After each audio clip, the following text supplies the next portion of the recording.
D'abord, il faut comprendre que l'indépendance n'est pas la souveraineté. Un pays peut être indépendant et parce que le pays manque de compétences pour prendre en charge tous les aspects du développement, ce pays-là peut sous-traiter à l'ancienne puissance coloniale des pans entiers de son développement. Vous avez vu qu'au début des années 60, eh bien, tous les enseignants étaient des Français.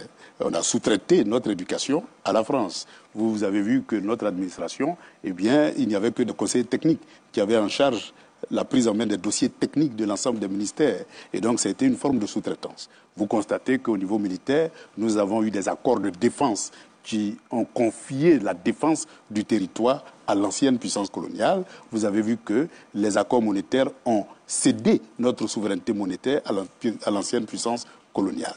Mais est-ce qu'aujourd'hui nous sommes dans le même contexte? On a tellement de cadres que des docteurs chôment. Donc ce que nous avons sous-traité hier, il faut les reprendre aujourd'hui pour que le développement de la Côte d'Ivoire soit l'œuvre des Ivoiriens eux-mêmes. Voilà le sens profond de la souveraineté. Et donc, dans le secteur de la défense, il faut reprendre tout simplement en annulant ces accords de défense. Dans le domaine monétaire, il y a tout un processus qui a été engagé pour créer une monnaie sous-régionale. Il est temps de se libérer des accords monétaires passés, qui sont des reliques de la colonisation. Et donc, cette liberté-là va permettre d'asseoir une monnaie souveraine sous-régionale. Et donc, en matière de développement économique, eh bien, lorsque vous regardez tous les contrats de concession, eh bien, ces contrats de concession-là, parce que les secteurs stratégiques faisaient partie des accords de défense, eh bien, vous voyez que c'est des contrats qui sont à la limite, respectent la règle 20-80, c'est-à-dire 80 pour l'extérieur, 20 pour le national, et donc c'est des rapports asymétriques qu'il faut inverser, tout simplement. Alors, pour comprendre bien, pour que nous soyons tous au même niveau d'information dans la souveraineté, nous avons le volet national avec la souveraineté financière, économique, avec des secteurs stratégiques, la souveraineté militaire, socio-culturelle. Alors, ce que nous allons faire, pour être plus précis, voilà, sur la question, nous allons parler de la souveraineté financière. Est-ce que là, la création d'un fonds souverain que vous avez parlé, dont vous avez parlé devant le patronat et dans bien d'autres circonstances, ne pourrait pas se heurter à des difficultés de financement et de gestion compte tenu de l'endettement public trop élevé que vous avez C'est d'abord quoi ce fonds souverain, voilà. C'est quoi? Ben, vous savez, les pays arabes, qui étaient des pays très pauvres, c'était des pays de nomades qui n'avaient que le pétrole comme seule richesse. Et dans les années 1973, ce pétrole qui était contrôlé par les Occidentaux, eh bien, ils se sont appropriés de cette ressource unique qui constituait leur seule richesse. À partir de là, ils ont constitué, à partir des ressources tirées de la commercialisation du pétrole, des fonds souverains. Le fonds d'Abu Dhabi, le fonds qatari, le fonds, etc. Et vous constatez que ces pays-là, en moins d'une décennie, sont passés de pays pauvres, de nomades, à des pays hyper développés qui prêtent au monde entier des ressources financières à partir d'une seule ressource qui est le pétrole. Nous avons le cacao. Mais vous constaterez qu'au début des indépendances, la caisse stable qui avait en charge la commercialisation interne et externe du cacao, eh bien, engrangeait les excédents commerciaux. Et donc, c'est ça qui a constitué le fonds nécessaire pour développer la Côte d'Ivoire. Et c'est une forme de fonds de souveraineté qui n'a pas dit son nom. Et donc, à l'instar des pays arabes, à l'instar de ce que nous avons fait pendant les 20 premières années de notre indépendance, eh bien, il faut faire revivre un fonds souverain en partage. Parce que depuis 2011, il faut constater, c'est réel, une croissance de 7%. Mais c'est une croissance de l'extérieur, par l'extérieur et pour l'extérieur. Il faut partager cette croissance-là. Si Ouattara a créé la croissance, moi, je vais créer le partage de cette croissance-là entre l'État, l'investisseur extérieur et les opérateurs nationaux. Et la part de l'État va alimenter ce que j'appelle le fonds souverain. Et c'est ça qui va être le levier de la souveraineté financière, parce que le développement aujourd'hui se fait par crédit, par endettement. L'endettement hypothèque la souveraineté du pays, parce que c'est celui qui vous prête, qui vous dicte où vous devez investir. Sinon, il ne vous prête pas. Prête à ses conditions. Et lorsque vous avez vos propres ressources, vous financez selon votre vision du développement de la Côte d'Ivoire. Voilà pourquoi la souveraineté financière est la clé de voûte de la souveraineté économique. J'ai une question à deux volets sur le fonds souverain. En quoi est-il différent de la caisse de dépôt et de consignation? Vous savez certainement, la Côte d'Ivoire a une caisse de dépôt et de consignation depuis 2018 dont le fonctionnement s'apparente au fonctionnement du fonds souverain que vous proposez. Oui, mais si vous faites le bilan, il n'y a pas grand-chose dedans. Tout simplement parce que la richesse qui est créée ne reste pas en Côte d'Ivoire. Et donc, il y a très peu de ressources qui sont captées par la Caisse des dépôts et de consignation. Le fonds souverain que je vais créer va partager les ressources issues de l'économie des matières premières. Le cacao, le café, l'EVA, le palmier à huile, le gaz, le pétrole, l'or, etc., etc. Donc vous verrez que ce que les Arabes ont fait avec un seul produit, eh bien vous imaginez un peu le volume et la capacité de notre fonds souverain. Ce que vous pouvez faire avec le cacao, avec la caisse TAB, et tout ce que la Côte d'Ivoire a connu comme miracle, puisqu'on est parti jusqu'à parler de miracle ivoirien avec un seul produit. Parce qu'à l'époque, on n'atteignait même pas 1 million de tonnes. Hein. Mais avec un seul produit, avec moins d'1 million de tonnes, vous avez vu ce que nous avons pu faire. Aujourd'hui, nous sommes à 2 millions de tonnes. Nous avons l'EVA, le palmier à huile, les noix de cajou, le pétrole, le gaz, l'or. Je vous laisse imaginer un peu la quantité d'argent que le fonds souverain va engranger pour faire le deuxième miracle de la Côte. C'est le deuxième volet de ma question, justement, alimenter le fonds souverain avec les matières premières. Aujourd'hui, avons-nous les moyens? Est-ce qu'on maîtrise toute la chaîne de valeur, la chaîne de production? Avons-nous cette maîtrise technique, logistique, pour dire aux multinationales, laissez nos ressources, nous sommes aujourd'hui capables de les gérer pour alimenter notre fonds souverain? Sommes-nous prêts? La Côte d'Ivoire est-elle prête? La vente du cacao aujourd'hui est réalisée par des multinationales. Avant, c'était la caisse TAB. Ça veut dire qu'on est prêt. On est tellement prêt qu'il y a du chômage de tous ces experts-là qui ont géré la caisse de stabilisation. On est tellement prêt qu'on a l'École nationale supérieure d'agronomie, l'INPHB, qui produit des ingénieurs, des marketeurs, des communicateurs, des financiers. On a tellement de compétences pour vendre du cacao que, franchement, il n'y a aucune raison d'accorder des licences à des multinationales qui viennent collecter pour les vendre. Ça n'a pas de sens. Et donc, pour moi, j'estime que, bon, c'est vrai, ils ont fait des investissements. Donc, on ne va pas les exproprier. Ils auront leur part. Mais je vais dire que, dans le contexte actuel, les licences doivent être attribuées beaucoup plus à des sociétés publiques ou des PME et des coopératives nationales pour que la richesse reste en Côte d'Ivoire, soit entre les mains de l'État pour constituer le fonds souverain, ou dans nos banques qui, à la limite, peut être reprêté à l'État sous forme de biens de trésor et de tous les instruments financiers nécessaires pour développer un pays. Comme ça, les ressources internes financent le développement. Et nous sommes même prêts à constituer des banques internationales pour contribuer à la construction du panafricanisme. Monsieur le candidat, justement pour alimenter ce fonds souverain, vous serez obligé de faire des coupes. Alors, est-ce qu'avec Awad Dombello... Des coupes? Oui, je parle de... budgétaire? Vous verrez. Non, c'est une licence. J'ai fini, vous verrez. J'ai dit, vous avez la licence. J'ai fini ma question. J'annule la licence, je donne à Y. Il n'y a pas de coupe. Je veux dire, pour financer le fonds souverain, cela signifie qu'avec Awad Dombello, par exemple, le cacao coûte aujourd'hui 2800 francs CFA. Félix Houphouët-Boigny, pour donc alimenter la caisse de stabilisation, c'est là que je parle de coupe, a dû stabiliser le prix et le surplus était reversé à la caisse de stabilisation. Est-ce qu'avec vous, le cacao coûte 2800 aux producteurs? C'est ce que le président a fait. Est-ce qu'avec vous, ce ne sera plus le cas? Il faudra faire des retenues. Et donc, forcément, avec vous, les prix pourraient baisser. Je parle de partager. Partager, ça veut dire quoi? Vous avez des paysans qui peuvent... Avant, les paysans ne savaient pas lire et écrire. Hein. Dans les années 50, au début de la production du cacao, le paysan ne savait ni lire et écrire. Ils ont eu cette intelligence-là de mettre leurs enfants à l'école, où il y a des docteurs, des fils de paysans qui sont docteurs, commerçants. Il faut changer le statut du paysan pour faire passer le paysan du statut de paysan au statut d'entrepreneur agricole. Une fois que cela est fait, des paysans peuvent, dans leur stratégie d'ajouter de la valeur à leurs propres produits, eh bien, développer un volet commercial pour aller vendre là où ils veulent, à qui ils veulent, pour augmenter leur marge bénéficiaire. Et donc, c'est une opportunité. De même que l'État peut mettre en place une société mixte, paysan-État, qui prend en charge la commercialisation d'une bonne partie du cacao. Et les ressources seront partagées entre les paysans, les PME associés et puis l'État. Et la part de l'État va dans un fonds souverain. Ce n'est pas compliqué. C'est comme le contrat de pétrole ou l'or. Prenons l'or. Aujourd'hui, la Côte d'Ivoire produit à peu près 50 tonnes d'or. 50 tonnes d'or, ça fait combien de kilos? Ça fait 50 000 kilos. Et un gramme, ça fait combien? 50 millions de grammes. Vous connaissez le prix d'un gramme d'or? Alors, si la Côte d'Ivoire a seulement 75% de cette richesse-là, aujourd'hui, elle n'a même pas 5-10% au grand maximum. Hein. Mais si demain, la Côte d'Ivoire a 75%, ben, elle alimente facilement son fonds souverain.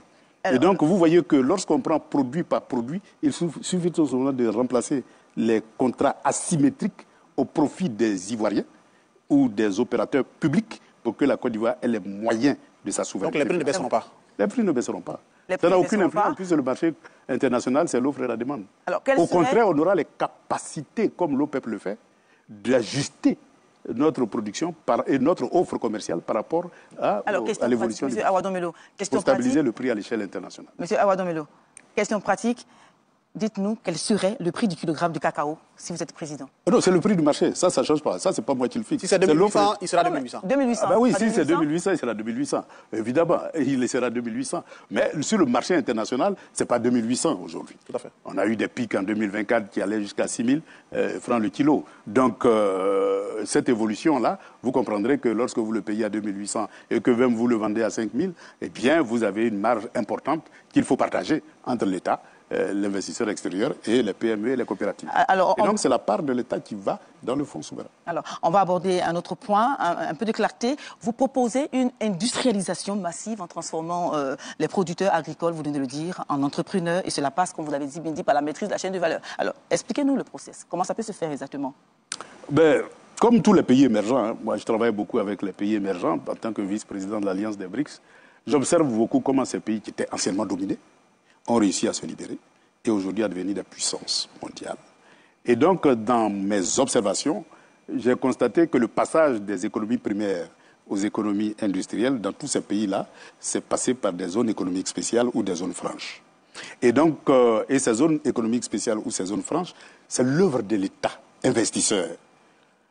Malheureusement, depuis les années 90, les injonctions des bailleurs de fonds, c'est de retirer l'État dans le secteur de la production. C'est pour cela, dans le logement, par exemple, vous constatez que beaucoup de sociétés d'État se sont retirées. Dans la banque, beaucoup de sociétés d'État se sont retirées. Dans la caisse stable est tombée parce que l'État s'est retiré du cacao, etc., etc. Et donc, moi, ma politique, c'est le retour de l'État accompagnateur du secteur privé.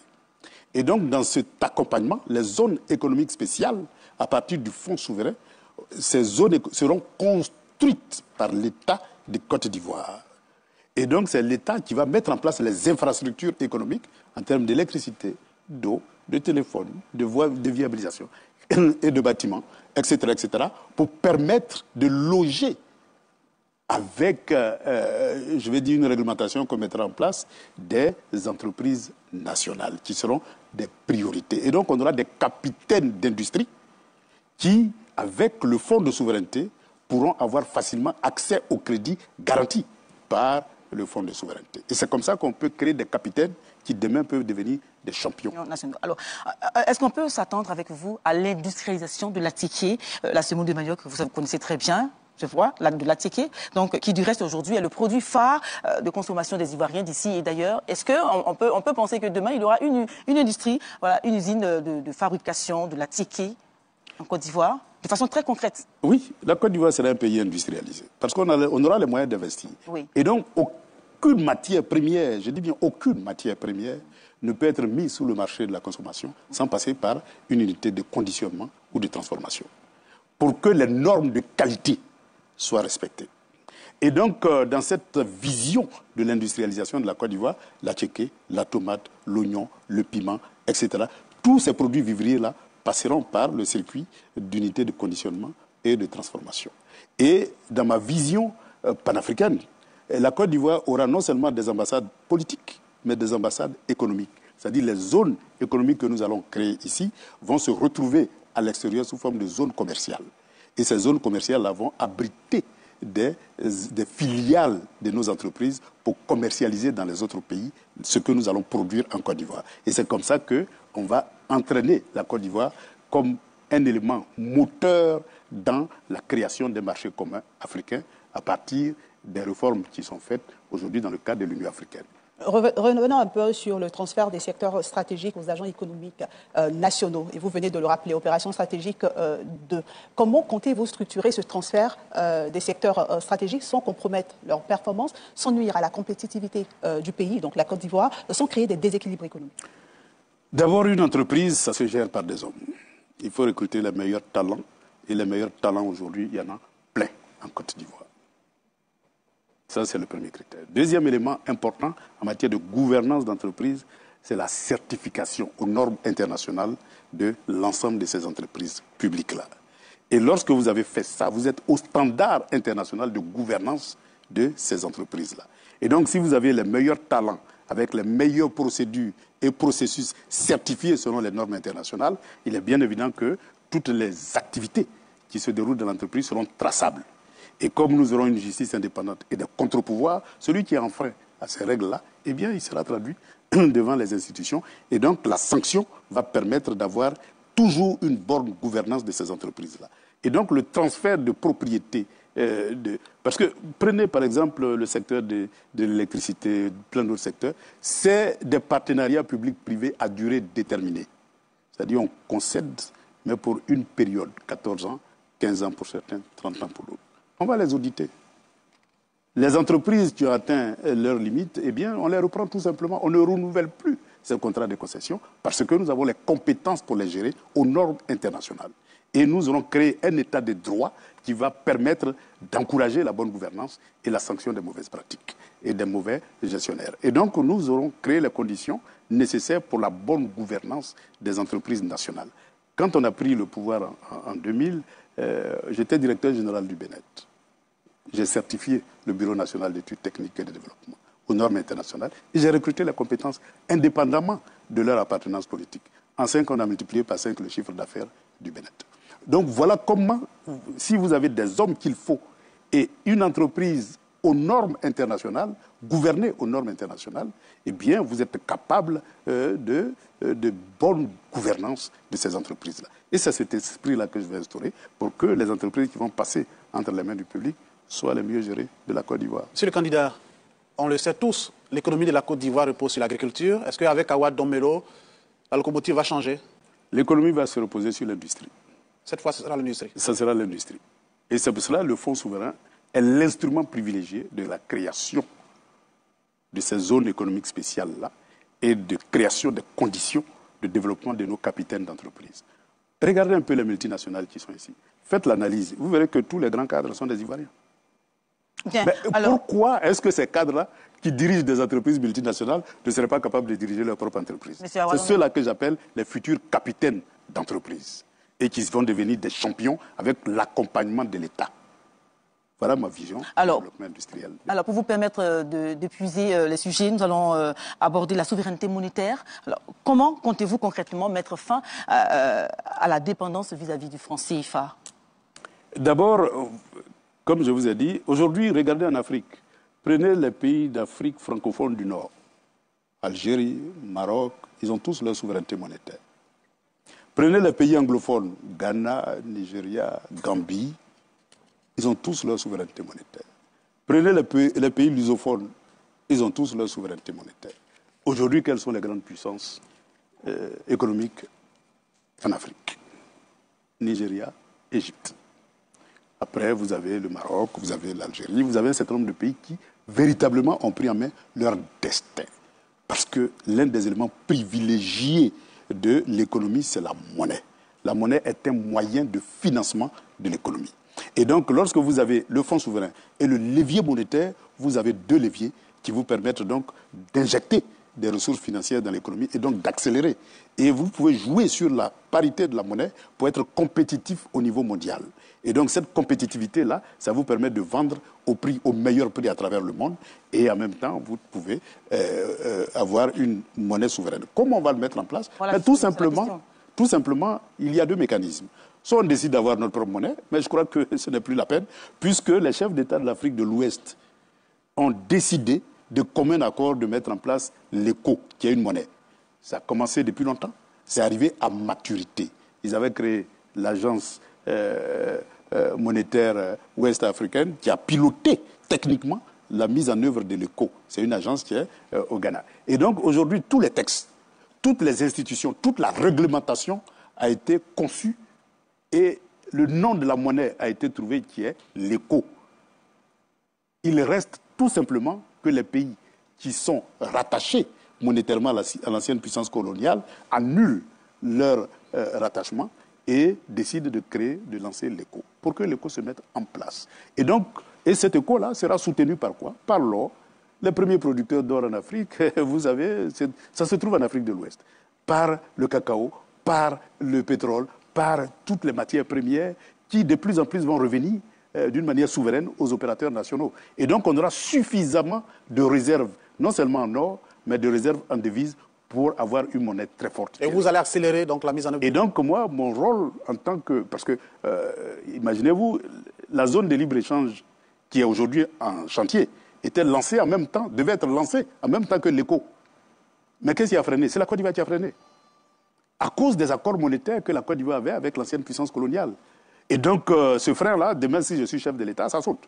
Parce que pour moi, l'une des premières décisions, c'est d'annuler ces accords-là et d'accélérer la mise en œuvre de l'éco. Mais vous savez, et donc, ça va mettre fin ici à la dépendance monétaire a des implications pratiques, des implications très pratiques, des risques sur le plan économique. Le seul risque, c'est que si vous n'avez pas de réserve, vous prenez des risques. Si vous n'avez pas de réserve pour soutenir votre monnaie, parce que la monnaie, je vais dire, c'est la mesure. Mais ça mesure quoi? Ça mesure ce que vous avez. Si vous avez suffisamment d'or, votre monnaie, l'or même, c'est de la monnaie. Donc, à la limite même, je vais dire, vous indexez votre monnaie sur l'or, eh bien, cela veut donc dire que quand vous serez au pouvoir, quand vous prendrez les rênes de la Côte d'Ivoire, il y aura donc un temps pour la mise en place de ce... Ah oui, il y aura forcément un temps, c'est pas un coup de bâton. Pas demain la veille. Non, et il faut d'abord qu'on fasse une réunion des chefs d'État, qu'on soit tous d'accord, et que ceux qui sont rattachés à l'ancienne puissance coloniale annulent leurs accords monétaires, et puis, qu'ensemble, on décide de lancer l'éco. Mais ça, je vais dire que c'est purement technique. En matière de technicité, la Côte d'Ivoire, l'Afrique n'a plus d'inquiétude à se faire. On a les techniciens nécessaires pour gérer une monnaie. D'accord. La preuve, c'est que la BCEAO est gérée par des Ivoiriens. C'est eux qui gèrent, tout simplement parce que la politique monétaire est décidée depuis Paris. C'est tout, c'est toute la différence. Mais demain, si la politique monétaire est décidée ici, eh bien, ce seraient les mêmes compétences-là qui vont gérer. Ce on soir, va pas les fabriquer des extraterrestres. Un peu plus que donc vous restez dans l'éco. Ce n'était pas, en tout cas à mon niveau, pas très bien clair dans vos opérations stratégiques. On avait l'impression que vous voulez créer une monnaie et ensuite l'éco. Bon, on comprend ce soir que ce n'est pas le cas. Mais je reviens sur la souveraineté monétaire. Dans l'opération stratégique 3, vous proposez une consultation démocratique pour faire adopter une loi sur la réforme du secteur financier. Quand on sait que la zone UEMOA aussi a des limitations, je me suis posé la question de savoir, est-ce qu'il veut qu'on sorte de l'UEMOA? Comment vous allez faire? On a une loi sur la réforme la loi sur la souveraineté financière. On a l'UEMOA qui aussi a ses limitations dans cet exercice. Comment on fait? L'UEMOA, c'est la zone franc. C'est les accords monétaires entre la France et l'Afrique, ces anciennes puissances coloniales. Aujourd'hui, le seul pays qui freine, c'est la Côte d'Ivoire. L'UEMOA, c'est la Côte d'Ivoire. Vous savez, le seul pays qui a eu des excédents structurels pendant des années et qui a permis de soutenir le franc CFA, c'est la Côte d'Ivoire.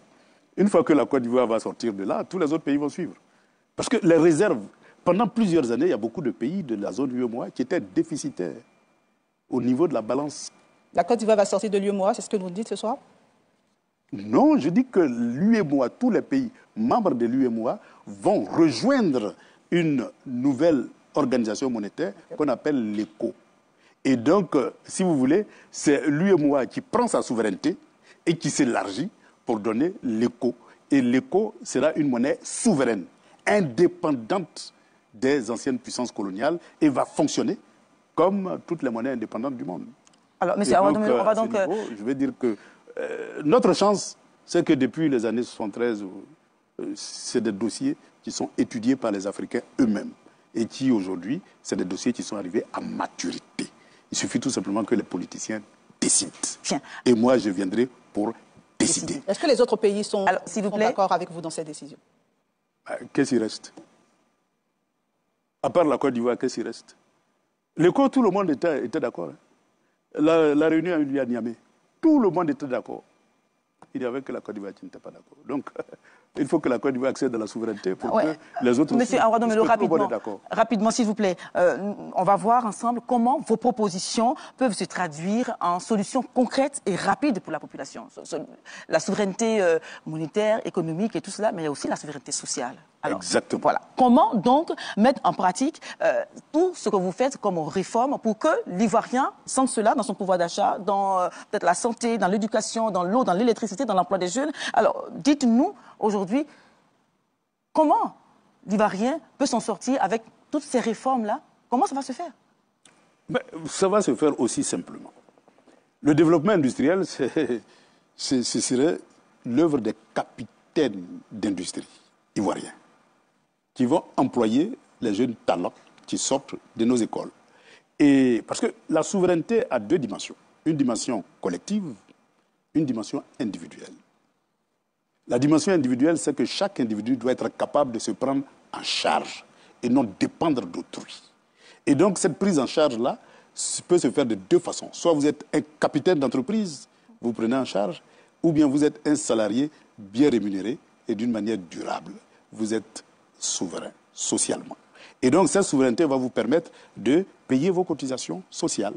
Et vous aurez accès donc à la santé pour tous. Vous aurez accès à des plans épargne logement qui vous permettront d'accéder au logement et vous aurez accès à des prêts qui vous permettent de mieux prendre en charge. Monsieur Awa Dombelo, certains observateurs pensent que c'est vrai que votre approche de planification, d'expertise reste rigoureuse. Voilà, mais certains l'aperçoivent comme déconnectée des réalités des Ivoiriens. Comment la femme qui vend de la banane brésil, donc la banane qui est cuite sur le grill, comment va-t-elle sentir les réformes que vous... C'est la question, en fait. Aujourd'hui, et c'est cette femme-là qui a une carte d'électeur. Ce sont les Ivoiriens qui vont voter pour vous. Alors, toutes ces réformes, je vous pose la question, toutes ces réformes-là, comment l'Ivoirien va sentir cela concrètement dans sa vie au quotidien sans se retrouver désemparé? Posez la question, je vais vous répondre. Vous savez, l'économie informelle est aujourd'hui dans la rue. Dans la rue. Vous allez sur les trottoirs, vous les voyez, crier à locaux, faire son petit commerce, tablier, etc., etc. C'est dans la rue. C'est une économie de type sauvage. Dans chaque quartier, il faut ce que j'ai appelé un village économique, avec des cases économiques à l'intérieur qui va abriter cette économie de la rue. Et ça sera l'œuvre. Je veux dire, c'est comme les habitats sociaux. Hein. On construit des habitats sociaux, on loge des socialement faibles dans ces habitats-là. De même qu'il y a des habitats sociaux, il y aura des villages économiques qui seront destinés à ces petits opérateurs-là qui vont rentrer dans la formalisation de leur économie en tant qu'entrepreneurs ayant accès au crédit. Et c'est comme ça que ces villages économiques seront des incubateurs de PME. Awa Dombelo, c'est important pour nous de comprendre. Je vais partir sur l'exemple de la vendeuse de bananes de façon concrète. Village économique, ça semble lointain, ça semble vaste pour nous. De façon concrète, je suis une vendeuse de bananes braisées. Je suis dans la rue, comme vous dites. Cette économie, elle est sauvage, elle est dans la rue. Comment j'intègre le village économique? Il faut formaliser. On commence par quoi? On commence par quoi? On accompagne comment? Il faut formaliser. Aujourd'hui, par exemple, il y a des centres de gestion agréés. Ces centres de gestion agréés-là, c'est l'embryon de ce que j'appelle les villages économiques. Ces centres de gestion agréés ont pour rôle d'identifier tous ces opérateurs-là, de les formaliser, c'est-à-dire un registre de commerce, et de les assister pour avoir une petite comptabilité, pour qu'on trace les recettes et les dépenses. Ouvrir leur compte pour qu'ils aient accès au crédit, avec un système de garantie de financement. Voilà comment la micro-entreprise peut évoluer avec l'accompagnement de l'État en PME. De PME en grande entreprise et de grandes entreprises à un champion. Comment on intègre la fiscalité à ce niveau-là? La fiscalité, justement, sera, puisque c'est formalisé, il y aura des formes de fiscalité qu'on va fixer en accord avec l'ensemble, puisque les filières seront organisées. Si vous êtes producteur d'Aloco, il y aura la filière Aloco. Eh bien, qu'est-ce qui est supportable? Parce qu'il ne faut pas écraser ces producteurs-là par la fiscalité. Comment on fait en sorte que la fiscalité... Dans un premier temps, ils resteront comme tels. C'est-à-dire, tant que vous n'avez pas de chiffre d'affaires identifiable, clairement identifié, et que vous ne faites pas de recettes supérieures à vos dépenses, eh bien, vous ne payez pas d'impôts. Vous êtes défiscalisé. C'est comme les entreprises qui s'installent en Côte d'Ivoire. Souvent, ils ont 5 années d'amnistie fiscale. Ou pendant 5 ans, ils ne payent rien. En Côte d'Ivoire, on constate que pratiquement 70% des entreprises qui naissent périssent, tout simplement à cause de l'agression fiscale. Et donc, pour que ces micro-entreprises-là survivent, il faut dans un premier temps leur accorder une période où ils ne payent pas d'impôts, comme ils sont dans le secteur informel. Mais nous les accompagnons pour qu'ils aient une comptabilité. Et progressivement, eh bien, le code d'investissement lié au village économique va prévoir à quel moment précis vous êtes redevable vis-à-vis de l'État. C'est comme si on vous a accompagné, maintenant vous devez rembourser. Ce n'est que justice. Ça permet donc d'asseoir une fiscalité, soit sous forme de TVA, soit sous forme d'impôt unique, parce qu'il ne faut pas mélanger avec toute cette armada d'impôts pour compliquer leur existence. Vous imposez un taux unique, supportable par les recettes de l'entreprise. Et puis c'est comme ça que vous accompagnez les entreprises. La souveraineté telle que vous l'envisagez, moi j'ai bien peur, parce que qui dit souveraineté parle de rupture, et toute rupture laisse forcément des séquelles. Rompre avec les puissances occidentales, fermer tous les robinets, vous allez gouverner aussi facilement, vous ne craignez pas des risques, des représailles? Vous étiez enfant, votre papa vous nourrissait, vous envoyez à l'école, vous avez un emploi, vous allez continuer à vivre chez votre papa. C'est ça la souveraineté, ce n'est rien d'autre que ça. On était sous tutelle, comme je vous dis, on a rétrocédé à l'ancienne puissance beaucoup de pans de notre économie. On est devenu adulte, c'est-à-dire on est capable de se prendre en charge. Pourquoi risques et périls? C'est ça, prendre ses responsabilités. Et donc la Côte d'Ivoire a eu suffisamment de cadres et de compétences. Moi, qui vous parle, je ne travaille pas en Côte d'Ivoire. Vous allez me dire que je ne suis pas compétent après avoir géré 10 ans le Bénin. Je ne travaille pas. Donc ça veut dire que les cadres comme moi, il y en a beaucoup qui sont capables de prendre en main le destin de la Côte d'Ivoire. Est-ce que vous êtes à la recherche d'un emploi? Non, je ne suis pas là. Je travaille à Moscou. Donc je ne suis pas à la recherche d'un emploi. Donc, qu'est-ce que vous avez dit? Je ne travaille pas en Côte d'Ivoire. Moi, j'aimerais bien, avec toute l'expérience que j'ai accumulée, on va donc évoluer. J'aimerais bien servir mon pays. C'est pour ça que je suis candidat. Juste question de compréhension, monsieur le candidat. Est-ce que la souveraineté telle que vous envisagez ne ressemble pas un peu au nationalisme dans un monde un peu plus ouvert? Non, non, non. La souveraineté, la France est souveraine, elle n'est pas nationaliste. Les États-Unis sont un État souverain, ils ne sont pas nationalistes. Je peux vous citer des exemples d'États souverains. C'est la responsabilité de se prendre en charge et de tracer son propre destin sans qu'on dicte son destin. Aujourd'hui, notre destin est dicté par les bailleurs de fonds parce que c'est eux qui financent notre développement. Et donc, lorsque vous êtes dans une telle situation, vous n'êtes pas souverain. Ce que je souhaite, c'est justement de mettre en place un fonds souverain pour se déconnecter de ces bailleurs de fonds, pour que nous dictons à nous-mêmes le destin, le chemin que nous allons emprunter. Est-ce qu'on a peur de se prendre en charge? Ne soyons pas l'esclave qui, une fois libéré, veut retourner chez son maître. Monsieur Awa Domelo, on va y revenir. Nous sommes capables de prendre. On va y revenir. Alors, et donc, nous n'avons pas envie de retourner chez notre. Eh bien, mesdames et messieurs. Ce n'est pas du nationalisme, c'est de la Monsieur Awa Domelo, on va y revenir. Vous êtes